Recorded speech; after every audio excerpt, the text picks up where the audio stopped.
साथियों नमस्कार। मिशन विद्यादान के डिजिटल प्लेटफॉर्म पर आपका एक बार फिर से स्वागत है। साथियों आज के सेशन में अपन जो डिस्कशन करने वाले हैं वो करने वाले हैं कि जो हमारा स्कूल लेक्चर के अंदर पोइट्री सेक्शन है, यानी जो 8 पोइम्स है उनमें किस प्रकार से क्वेश्चन आते हैं और किस प्रकार हमें उसका प्रिपरेशन करना चाहिए। तो हमें सबसे पहले हमें ध्यान रखना होगा कि पोइम है जितनी भी, जैसे 8 पोइम है, हमें उनके बैकग्राउंड के बारे में बिल्कुल पता होना चाहिए। बैकग्राउंड मीन्स कि हमें उस पोएम का जो जो भी 8 पोएम है ना, कि उनका पब्लिकेशन कब हुआ, उनको कब लिखा गया, कौन से वॉल्यूम में उनका पब्लिकेशन हुआ, इस प्रकार की जानकारी हमें अवश्य ही ध्यान में होनी चाहिए। इसके साथ ही साथियों इसके अंदर सेकंड जो इम्पोर्टेंट बात है वो है कि हमें पोएम का जो स्ट्रक्चर है ना उसके बारे में नॉलेज होना चाहिए कि इस पोएम का इसके अंदर कौन सा मीटर यूज किया गया है, इसकी राइम स्कीम क्या है, क्या ये पोएम ओड है, क्या ये पोएम ड्रामेटिक मोनोलॉग है, सोनेट है, इस प्रकार की जानकारी हमें होनी चाहिए। इस प्रकार के क्वेश्चन आते रहते हैं एग्जाम के अंदर। इसके अलावा हमें पोएम की जो टोन है कि इसकी पोएम की टोन क्या है, क्या ये सार्काज्म किया जा रहा है इसके अंदर, इस प्रकार से हमें टोन के बारे में जानकारी होनी चाहिए। इसके बाद जो थीम है, यानी जो पोएम का सब्जेक्ट मैटर है वो क्या है, तो अलग अलग जो थीम है ये सारी चीज़ें मैंने क्या है अपने यूट्यूब पे जो क्लासेस डाल रखी है उनको आप एक बार विजिट जरूर करके देखना कि क्या ये चीज़ें सर ने बताई है क्या। मैंने जो जो क्वेश्चन ओरिएंटेड जो चीज़ें है ना, अपने जो सब्जेक्ट का जो ओरिएंटेड है वो चीज़ें मैंने उसके अंदर डाली है ताकि आपको एक्स्ट्रा चीज़ें बिल्कुल भी नहीं बताई है। एग्जाम के अंदर जो चीज़ आने वाली है वही मैंने डिस्कशन किया है और आपका टाइम भी कम लिया है उसके अंदर। ऐसे नहीं भी फालतू की मैंने बातें की है, जो सब्जेक्ट मैटर हम पढ़ रहे हैं उसी के बारे में मैंने वहाँ पे बात की है। बात करने के लिए तो अन्य वीडियो अपन बना ही सकते हैं और बात भी कर सकते हैं, तो पढ़ने के टाइम में मैंने इस प्रकार की कोई तरीके की एक्स्ट्रा नॉलेज भी देने की कोशिश नहीं की आपको। जो अपने एग्जाम में आते हैं उन्हीं चीज़ों के बारे में मैंने बात की है। तो आप एक बार, चाहे आप किसी भी गुरुजी से पढ़ रहे हो, एक बार हमारे जो कंटेंट है ना उसको आप जरूर देखना, एग्जाम के ओरिएंटेड पिछले पेपर देखना और फिर हमारा कंटेंट देखना, तब आपको पता चलेगा कि वास्तव में जो चीज़ें एग्जाम में आती है वही डिस्कशन उसके अंदर किया गया है। इसके बाद साथियों आपको पढ़ने के अंदर एक चीज़ ये ध्यान रखनी है कि जो हमारा सबसे ज़्यादा जो 90% क्वेश्चन है ना वो कहाँ से आते हैं, वो आते हैं टेक्स्ट से। जो ये 8 पोइम्स है उनका टेक्स्ट हमें याद होना चाहिए। अब याद से मतलब ये नहीं है कि आप पहले दिन लग जाओ और उनको याद करने लग जाओ, ऐसे नहीं। आप बार बार उनको पढ़ोगे तो ऑटोमेटिक आपके अनकॉन्शियस माइंड के अंदर वो याद हो जाएगी। और टेक्स्ट के अंदर क्वेश्चन इस प्रकार आते हैं कि इसकी जो भी अपने पोएम है ना उस पोएम की फर्स्ट और लास्ट लाइन तो आपको आनी चाहिए भी। एक दो बार ऐसे क्वेश्चन पूछे हुए हैं कि इसकी पोएम की फर्स्ट लाइन क्या है, लास्ट लाइन क्या है, ये आना चाहिए। और टेक्स्ट के अंदर आपको पोएम के अंदर जो भी वर्ड है ना उनके मीनिंग आने चाहिए। बहुत बार मीनिंग पूछे जाते हैं, ठीक है। इस इंग्लिश टू इंग्लिश मीनिंग है ना वो आपको आना चाहिए। इसके साथ ही आपको पोएम के अंदर कौन कौन सी लिटरेरी डिवाइसेस का यूज किया गया है, कौन सी लाइन के अंदर, प्रत्येक लाइन के अंदर लगभग लिटरेरी डिवाइसेस का यूज है, तो वो भी आपको करना है। हमेशा आपके नॉलेज होना चाहिए भी इस लाइन के अंदर ये लिटरेरी डिवाइसेस यूज किए गए हैं। तो ये भी मैंने आपको पूरे के पूरे क्या है यूट्यूब पर आपको फ्री सेशन में डाला हुआ है, वहाँ से आप देख सकते हैं।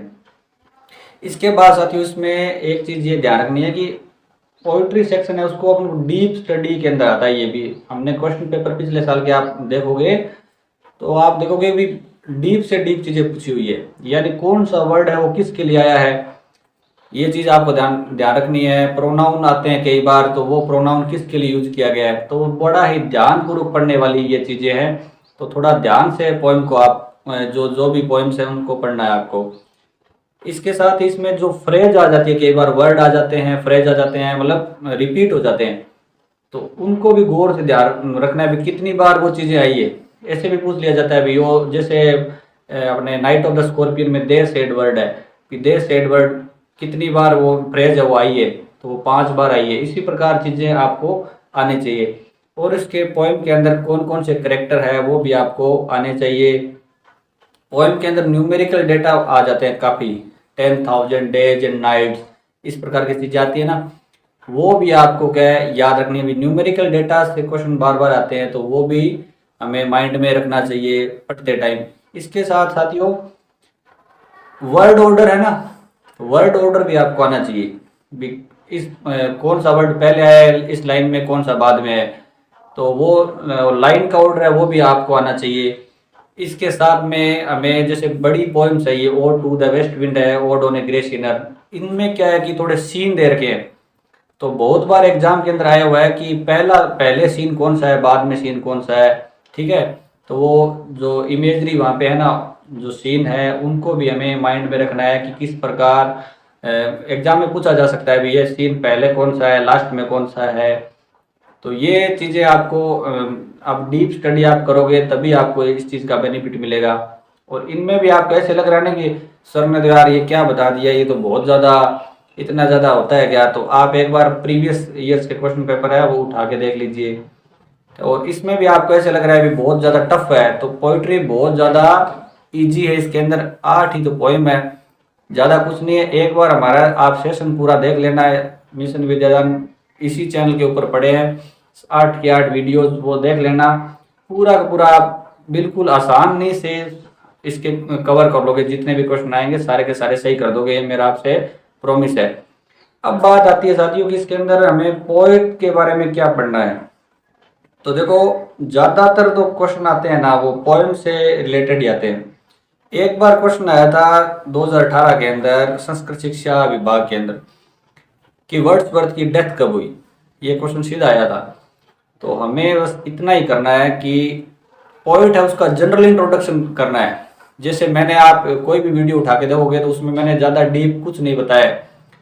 पोइट से संबंधित आपको इतना याद रखना है कि जो पोइट है ना उनका जन्म कब हुआ, उनकी डेथ कब हुई, और वो कौन से मूवमेंट से संबंधित थे, कौन से एज से संबंधित थे। वो इंग्लिश के अंदर लिटरेचर के अंदर जो एज होते हैं किस एज से वो संबंधित थे। अगर कोई मेजर उनको अवार्ड मिला हुआ है तो वो थोड़ा आपको ध्यान रखना पड़ेगा। और जो उनकी मेजर इनके वर्क्स है ना, आज तक तो पूछा नहीं है, थोड़ा बहुत आप एक बार जब पढ़ रहे हो, जब भी पोएम स्टार्ट करो तो थोड़ा सा पढ़ने में अपन क्या जाता है साथियों। क्योंकि देखो एक दो क्वेश्चन से जो रह जाते हैं ना, जो प्रोविजनल में सिलेक्ट हुए थे, एक दो क्वेश्चन में रह गए, उनसे पूछना कि कितना ज़्यादा दर्द होता है। तो 8 ये पोएम है, उनके 8 ही जो पोइट है ना, तो उनको बिल्कुल ही नकार देना, छोड़ देना तो एक रिस्क वाला काम है।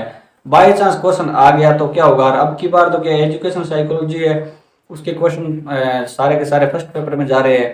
तो जो क्वेश्चन है हो सकता है अपने पहले 2-3 आते थे हर पोएम के, हो सकता है अगली बार ज़्यादा आ जाए। तो हो सकता है कि जो पोइट के क्वेश्चन ज़्यादा डाल दिए जाएँ।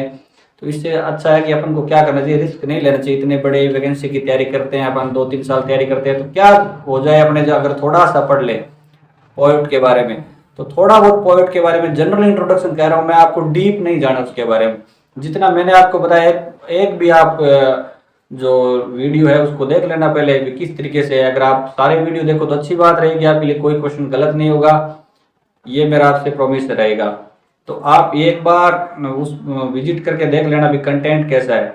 इसके अलावा भी जो चीज़ें मैंने उसके अंदर कराई है ना, तो वो इम्पोर्टेंट चीज़ें कराई है, ऐसे नहीं है भी मैंने कोई एक्स्ट्रा चीज़ आपको बताई है। इसके अलावा साथ ही जो पोएम है उसके अंदर जो करेक्टर है, कौन कौन से करेक्टर यूज किए गए हैं वो हमें नॉलेज में होना चाहिए। इसके साथ में जो भी आप गाइड पढ़ रहे हो तो गाइड के अंदर आपको क्रिटिकल एनालिसिस मिलेगा पोएम का, समरी मिलेगी पोएम की, एक्सप्लेनेशन मिलेगी पोएम की। तो वो भी क्या आप जरूर पढ़ें, 2 बार तो कम से कम जरूर पढ़ें, क्योंकि उसमें क्या हमें पूरा का पूरा पता चल जाता है कि उसमें मैसेज का पता चल जाता है कि पोएट है वो क्या कहना चाहता है। तो कई बार ओवरऑल क्वेश्चन आ जाता है कि इसमें जो पोएट है उसने क्या मैसेज दिए, तो वो वहाँ से अपना क्वेश्चन क्लियर हो जाएगा। इसके साथ ही जो मैंने पोएट का आपको बता ही दिया कि अपन को लिमिटेड जानकारी पोएट के बारे में होना चाहिए, ज़्यादा डीप पोएट के बारे में जाना नहीं है। और इसी के साथ जो 8 पोएम्स ही है, इनके जो PDF नोट्स अगर आपको चाहिए तो आप हमारे टेलीग्राम चैनल मिशन विद्यादान से ले सकते हैं। तो साथियों अगर मेरे द्वारा दी गई जानकारी से आप संतुष्ट हैं तो वीडियो को लाइक जरूर करें, चैनल को सब्सक्राइब करें, और अगर आपका और भी कोई डाउट है तो आपका कमेंट सेक्शन के अंदर स्वागत है। Thank you.